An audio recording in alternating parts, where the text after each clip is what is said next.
সবাইকে শুভেচ্ছা, স্বাগত প্রথম আলোর নিয়মিত আয়োজন একেএস বার্তা সংক্ষেপে।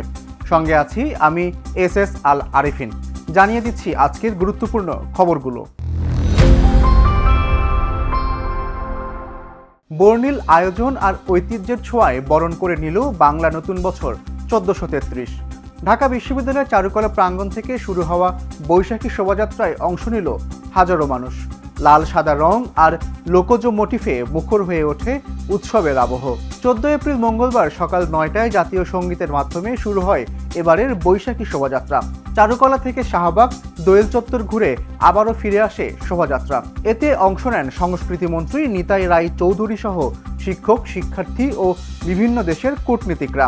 বিশাল মোরগ, হাতি, মাটির ঘোড়া ও টেপা পুতুল সহ নানা মোটিফে তুলে ধরা হয় বাঙালির ঐতিহ্য। ঢাকের বাদ্য আর লোকসঙ্গীতের সুরে উৎসব পায় ভিন্ন মাত্রা। দেশি বিদেশি মানুষের অংশগ্রহণে আয়োজনটি হয়ে ওঠে অসাম্প্রদায়িক সংস্কৃতির প্রতীক। ঢাকা চট্টগ্রাম মহাসড়কে ভয়াবহ সড়ক দুর্ঘটনায় প্রাণ গেল 7 জনের। কুমিল্লার দাউদকান্দিতে নিয়ন্ত্রণ হারিয়ে খাদে পড়ে যায় শ্রমিকবাহী একটি ট্রাক। আহত হয়েছেন আরও 6 জন। 13 এপ্রিল সোমবার দিবাগত রাত 2:45টার দিকে হাসানপুর এলাকায় এই দুর্ঘটনা ঘটে।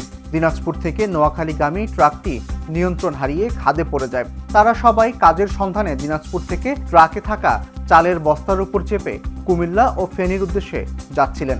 স্থানীয়দের সহায়তায় আহতদের উদ্ধার করে হাসপাতালে নেওয়া হয়। কয়েকজনের অবস্থা আশঙ্কাজনক হওয়ায় তাদের ঢাকায় পাঠানো হয়েছে। দুর্ঘটনার কারণ অনুসন্ধানে কাজ করছে পুলিশ।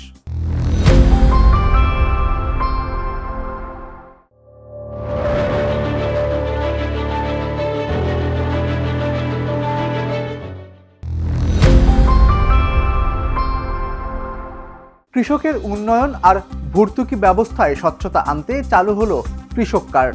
টাঙ্গাইলে এই কর্মসূচির উদ্বোধন করেছেন প্রধানমন্ত্রী তারেক রহমান।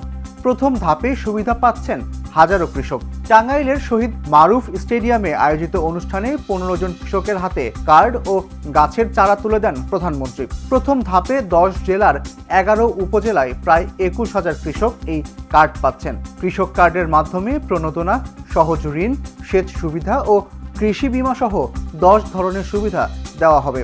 আগামী 4 বছরে 1,65,00,000 কৃষকের কাছে এই কার্ড পৌঁছে দেওয়ার লক্ষ্য সরকারের।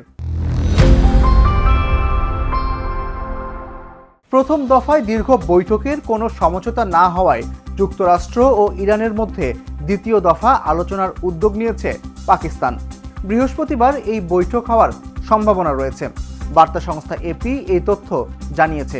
গত 11 এপ্রিল ইসলামাবাদে প্রায় 21 ঘন্টার বৈঠকেও কোনো চুক্তি হয়নি। তবে মধ্যস্থতাকারীরা বলছেন এটি দীর্ঘ প্রক্রিয়ার অংশ।